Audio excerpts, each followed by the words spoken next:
So here I am with Christina Hale, and we are at the landfill. I'll get some footage of that, so you can see that we're not, totally jiving you.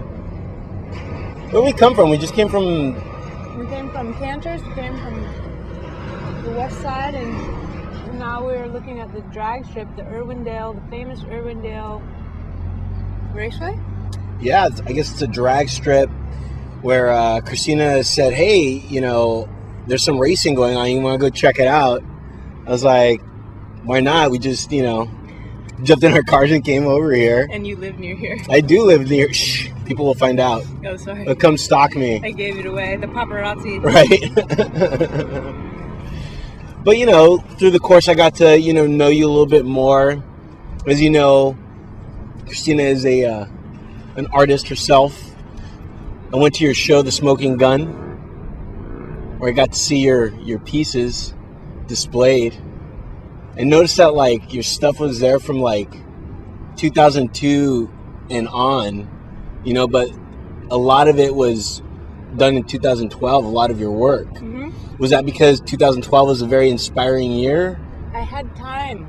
I kind of broke myself out of the 8-hour workday jail and took a month and a half. And then knew I had the show coming, so I was able to really prepare, which was good. And centered on a theme and kind of chose one object to expand on, which was helpful. Because I'd never done that. Usually I'm doing really large pieces that no one's ever going to fit in the wall of their house and, buy, so. So where do you keep those pieces? Rolled up.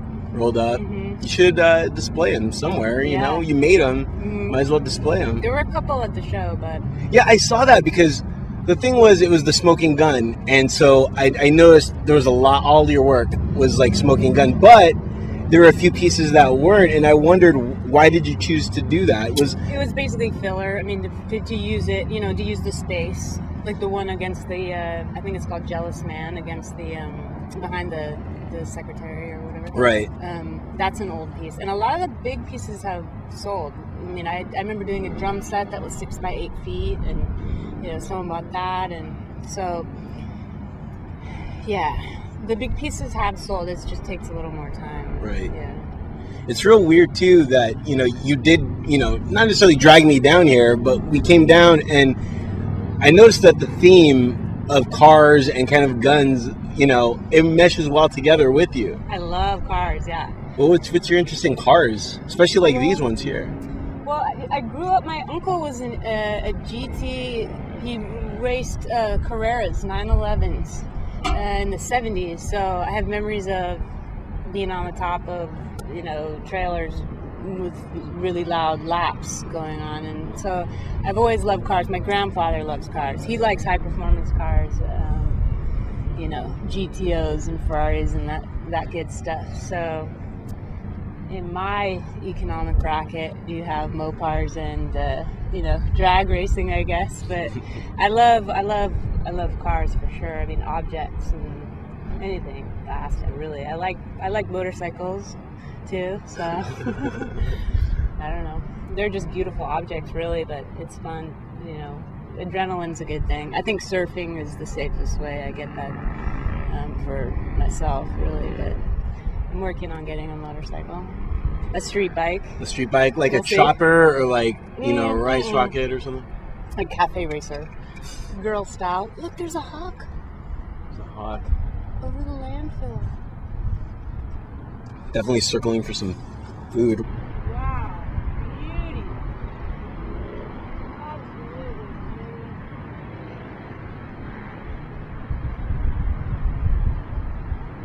Is it weird, painting or even sketching? Because here's the thing, I tried sketching once or painting. It was really cool. I was at a concert, an outdoor concert. It was like a blues fest type thing. It was out in Newport, and they had tons of just canvases there and they had brushes and paint. So I said, hey, let me try this little painting thing. I know it's kind of weird doing it out in public with people all around, but I was like, I might as well try to paint something. And as I'm staring at the canvas, it's like, okay, now what do I paint? you know. And so I first I was like, okay, let me just make put something on there, because once you put something on there, then you know, okay, now I'm in it. Mm-hmm. And as I'm doing it, I noticed that like every stroke I had to think about, and it was very daunting, because if you mess up, you can see it. Mm-hmm. And the whole thing, I guess, about artistry is not to mess up, right? Allowing yourself to mess up so many times that you finally get good, really. And it is daunting. I mean, every time you look at a blank piece of paper, summoning the will to actually say something that, I don't know, make something you hope is good, but you do have to deal with a lot of failure. I mean, I've definitely had pieces I've burned or just, continued to progress, and I have a chocolate tooth. But yeah, drawing, I mean, when you get into it, when you get into the art of it and the meditation of it, just one mark, I mean, it's a powerful thing to make a mark, and expanding on that.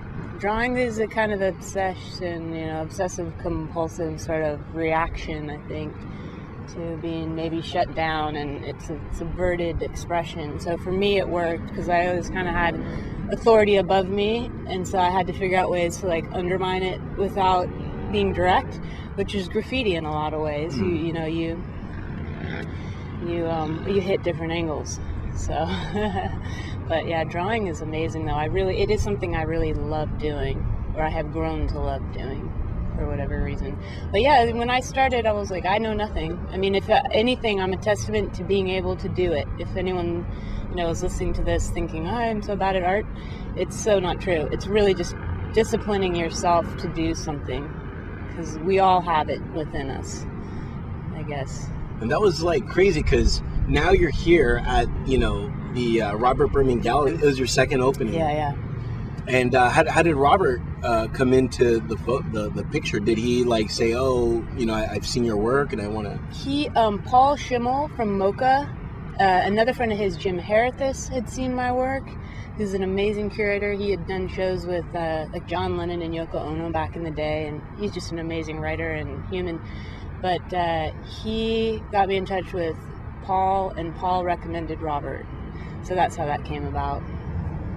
But Robert's been amazing. He's a very shrewd businessman, and he's not easy. I mean, to get a show with him, it's not easy. You know what I mean? So it was a compliment when he approached you? Oh yeah. On this show, if it doesn't sell at all, I know that Robert felt that I hit a home run, and so that's really what matters. And the show's brought so much to me, regardless of people and connectivity, that it's been really powerful. So tell me about dealing with I don't know, but for lack of a better term, I guess, a fan or people that like you, as they walk up to you and they talk to you about your art. Is that comfortable, or is that odd, because you're like, okay, someone's coming out that I don't know but just feels like they know me through my art? It's the ultimate compliment, especially in visual art. Angela Featherstone, I believe is her last name. She came up this last show, and she and her lady friend, or her partner, I guess, had liked my work and remembered it from 8 years ago. And to me, I mean, even that someone remembers it is amazing, and that they actually actively engage in visual art, because usually I'm alone and kind of isolating myself, and I don't know if I think it's that interesting to people. So when people remember me, I'm like, wow, People remember films, or they remember rock stars, but rarely do I find, you know what I mean? It's just like a quieter form, I guess. I mean, some people are more expanded, like Shepard Fairey or whatever, but no, I think it's great. Are you paying attention, like, at your shows to people as they look at your art? Because I was paying attention, and I saw all different walks of life. I saw kids, grown-ups, and they were looking at your art, and some of them had a look of wonderment, some of them had a look of shock. Were you paying attention to that, or was that...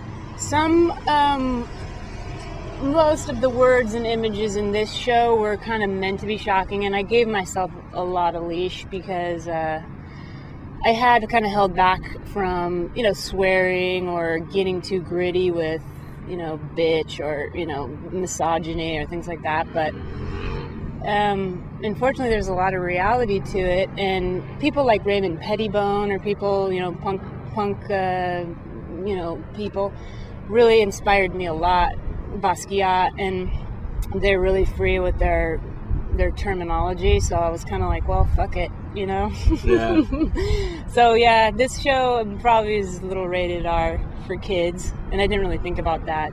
But I don't know if they actually some people just kind of cruise through, and some people actually read the words. I find that most people don't even really see it anyway, but like an art critic like Bill Lazaro, who did that write-up, he nailed it. He really looks in it, and he knows kind of the history of that style, and so those guys pick up on the language more quickly. But for me, it was really allowing myself that language this show. It was just go all out and be pissed, and do criticize your family or whoever is pissing you off. Do talk back. So I was talking back a little bit in this show. Thanks again, and make sure to catch Christina Hale's exhibit, The Smoking Gun, going on until, was it December 22nd? December 22nd. Yeah, tailgating at the landfill. Just another day. Cheers. Cheers. EnterTheShell.com. Thanks for distracting me.